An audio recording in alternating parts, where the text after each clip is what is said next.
উফৰাম গৰম দিন কেটা আহিলে কি কৰো কি নকৰো হৈ যায় দে আৰু এইকেদিনতে ইমান বেছি গৰম দি দিছে ইয়াৰ আগলৈকেতো ধাৰাখাৰ বৰষুণ দিলে বানপানীয়ে কিমান বেছি হাহাকাৰ লগালে মানুহক কিমান বেছি অনিষ্ট কৰিলে আপোনালোকেতো সকলোখিনি জানে আৰু এইকেদিনত দি দিছে এই গেলা গৰম কাৰণ ৰাতিপুৱাই সেই কাঢ়া ৰ'দটো ওলাই যায় মানে কি কম আৰু বহুত বেছি গৰম পৰিছে আৰু হেয়া লাগতিয়াল কাম কেটাটো ঘৰত কৰিব লাগিব আৰু এইকেদিনত মানে ঘৰ হাৰি গৰমতটো বহুত বেয়া লাগে আপোনালোকৰো চাগে লাগে গোটেই ঘামি জুৰুলা জুপুৰা হৈ যোৱা নিচিনা হৈ যায় আৰু হেয়া সেইখিনিটো কৰিব লাগিব গৰম হলেও উপায় নাই আৰু ঘৰ হাৰি কিন্তু একদম গৰমত মজা লাগি গৈছে ঘৰ মচিবলৈ ভাল কিন্তু গৰমত ফেন চেন লগাই মিলি কিন্তু হাৰুতে মানে মজা ওলাই যায় বাৰু সেইখিনি যেনে তেনে কৰি মেলি আজৰি হলো আৰু যেতিয়াই কাম কেটা কৰি আজৰি হওঁ একদম ডাইৰেক্ট আহি মানে ৰুমটোৰ এই পকাখনতে এনেকে আৰু বহি লওঁ বিছনাত বহিবলৈ মন নাযায় মানে একদম বিছনাখনো ইমান বেছি গৰম নিচিনা হৈ থাকে সেইকাৰণে পকাতে কেতিয়াবা পৰিও থাকো আৰু এতিয়া গৰমত মূৰৰ বিষটো আসলতে বেছি হ'ব সেইকাৰণে আমি নিজৰ মাথাটো ঠাণ্ডা কৰি ৰাখিবলৈ অলপমান মাজে মাজে তেল চেল লগাই থাকিব লাগে আৰু সেইকাৰণে ভাবিছো এতিয়া আজৰি হৈ আছো ধুনীয়াকে তেলখিনিকে বোলো লগাই থওঁ সেইকাৰণে তেলখিনি লগাই থলে চাগে অকণমান মাথাটো ঠাণ্ডা হৈ থাকিব তাৰ পিছতে ধুব লাগিব আৰু বেছি গৰম উঠিলে আজিয়ে ধুই দিম নহলে কাইলৈ ৰাতিপুৱাহে ধুম আৰু এদিন ধুনীয়াকে থৈ দিলে মানে চুলিখিনিত কামটো ভালকে দিয়ে আৰু তেলে আপোনালোকেতো জানে আৰু মই মোৰ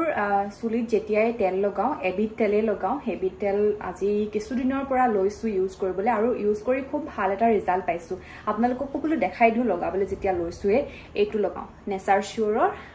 জং তেল হয় এইটো আৰু এইটো লগাই মানে মই চুলিখিনি যে সেই কৈছো যে বহুত বেছি ড্ৰাই হৈ গৈছে বুলি সেই সমস্যাটোৰ পৰা অকমান দূৰ হ'ব পাৰিছো আৰু চুলি হৰা সমস্যা মানে চুলিৰ যিখিনি সমস্যা থাকে বহুতখিনি মানে সেই সমস্যাৰ পৰা মই হাত হাৰিব পাৰিছো সেইকাৰণে ভাবিছো আজি আপোনালোকৰ লগতো এই তেলটো শেয়াৰ কৰি দিওঁচোন বহুতে সুধিও থাকে তুমি চুলিত কি তেল লগোৱা বা সুধি থাকে আৰু যে তুমি কি ময়শ্চাৰাইজাৰ লগোৱা কেনেকৈ কি কৰা মই যিকেইটা প্ৰডাক্ট দেখাও সদায় মই কিছুদিন ইউজ কৰি কিবা এটা ভাল ৰিজাল্ট পোৱাৰ পাছতহে আপোনালোকৰ সৈতে শেয়াৰ কৰো কাৰণ বহুতে মোৰ ভিডিঅ' চাই আৰু বহুতে সেই বিশ্বাস কৰি লয় মই যিটো প্ৰডাক্ট দেখাও সেইটো বিশ্বাস কৰি লয় আৰু যদি মই মিছাকে কিবা এটা প্ৰডাক্ট দেখাই আপোনালোকৰ সৈতে ভাল বুলি শেয়াৰ কৰি দিওঁ আপোনালোকৰ সেই প্ৰডাক্টটোৱে সমস্যাৰ সৃষ্টি কৰিব পাৰে আৰু তেতিয়াতো মোৰো ভাল নালাগিব আৰু মই তেনেকুৱা আসলতে নকৰো বেটাৰ এটা ৰিজাল্ট যিটো মানে প্ৰডাক্টৰ পৰা মই পাওঁ তেতিয়া আপোনালোকৰ সৈতে শেয়াৰ কৰিবলৈ বিচাৰো আৰু নেচাৰ শিউৰৰ বস্তুবিলাক সঁচাকে মই ব্যৱহাৰ কৰি বহুত বেছি ভাল পাইছো আৰু এতিয়া সেই তেলখিনি ধুনীয়াকে চুলিত লগাই লওঁ আৰু বহু দিনৰ পাছত আজি চুলিত তেল লগাবলৈ লৈছো দেই আসলতে যিটোহে গৰম পৰিছে অকণমান নিজকে মানে কেয়াৰফুলি ৰাখিবই লাগিব যিহেতু মই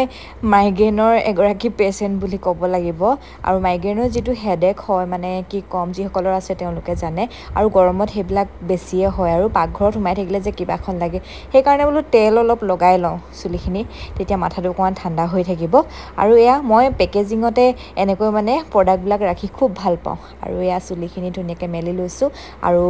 সাধাৰণতে তেল কেনেকৈ লগাই আপোনালোকেতো সকলোৱে জানেই তথাপিও মইনো কেনেকৈ লগাওঁ সেইটোকে দেখাই দিছোঁ আৰু বহুতে আকৌ তেলখিনি লৈ চুলিখিনিত ওপৰে ওপৰে লগাই থৈ দিয়ে আৰু হৈ যায় বুলি ভাবে সেই আচলতে সেইটো নহয় আমি তেলখিনি একদম চুলিৰ গুৰিত লগাব লাগিব আঙুলিৰ সহায়েৰে চুলিৰ গুৰিত লগাই একদম লাহে লাহে মাছাজ কৰি থাকিব লাগিব তেতিয়া খুব ৰিলেক্স ফিল হয় আৰু লগতে সেই তেলখিনিয়ে আমাৰ চুলিখিনিত মানে সহায় কৰে আৰু মানে ডেমেজ হোৱাৰ পৰা সহায় কৰে যিকোনো চুলিৰ সমস্যা দূৰত ৰখাৰ পৰা সেই তেলখিনি তেতিয়া আমাক সহায় কৰিব আৰু বেলেগে যেতিয়া তেল লগাই এনেকৈ মাছাজ দিয়ে তেতিয়া চাব আৰু বেছি ভাল লাগিব কিন্তু এতিয়া নিজে লগাব লাগিব আৰু উপায় নাই কেতিয়াবা আমাৰ এখেতক কওঁ লগাই দিবলৈ পিছে লগাই দিয়ে দেই ইমান বেছি ভালকৈ নাজানিলেও চেষ্টা কৰে আৰু ভাল লাগে মানে বেলেগে যেতিয়া চুলিখিনি এনেও চুই থাকে তেতিয়াও একদম খুব ভাল লাগে নহয় আপোনালোকেও জানে চাগে আৰু এয়া চাওক মই এনেকৈয়ে আঙুলিকেইটাৰ সহায়েৰে তেল অলপ অলপ লৈ লৈ একদম মানে স্কেল্পটোত ধুনীয়াকৈ লগাবলৈ চেষ্টা কৰিছোঁ চুলিৰ গুৰিত লগাবলৈ চেষ্টা কৰিছোঁ আৰু এনেকৈ আপোনালোকে চুলি ধোৱাৰ আগদিনা ৰাতি ধুনীয়াকৈ লগাই থৈ দিব গোটেই ৰাতিটো থৈ দিব তাৰপিছত পিছদিনা ধুনীয়াকৈ শ্বেম্পু কৰি দিব তেতিয়া আপোনালোকে এটা ভাল ৰিজাল্ট পাব চুলিত তেল লগাই আছোঁ যে একদম সৰুকালৰ কথা মনত পৰি গৈছে তেল লগাবলৈ সৰুতেও বেয়া পাইছিলোঁ তথাপিও মায়ে একদম খেদি খেদি ধৰি পিনি মানে তেল লগাই দিয়াৰ দৰে কৰিছিল একদম তেল নলগালে যেন চুলিখিনি ভাল নহ'বই তেনেকুৱা এটা ধাৰণা মাৰ হাতত মনত থাকে যে আৰু সেয়া মাহঁতে যত্ন লৈছিল বাবেই চাগে চুলিখিনি আজি ইমানখিনি মানে ভাল হৈ আছে নেচাৰ চিয়ৰৰ এই জং তেলটোত নেচাৰ চিয়ৰৰ এই যিটো মই ইউজ কৰি থকা ইনগ্ৰেডিয়েণ্টছ আছে এইটো এটা আয়ুৰ্বেদিক প্ৰডাক্ট হয় ইয়াৰ কোনো ধৰণৰ সাইড এফেক্ট নাই আৰু এই কভাৰটো যে দেখাইছো ইয়াতে লিখিও দিয়া আছে তেলটো কেনেকৈ ইউজ কৰিব লাগে আৰু এই তেলটোত কি কি ইনগ্ৰেডিয়েন্টছ থাকে গোটেইখিনি খুব ধুনিয়াকৈ এক্সপ্লেইন কৰি থোৱা আছে 100% চেলকে যেতিয়া আগদিনা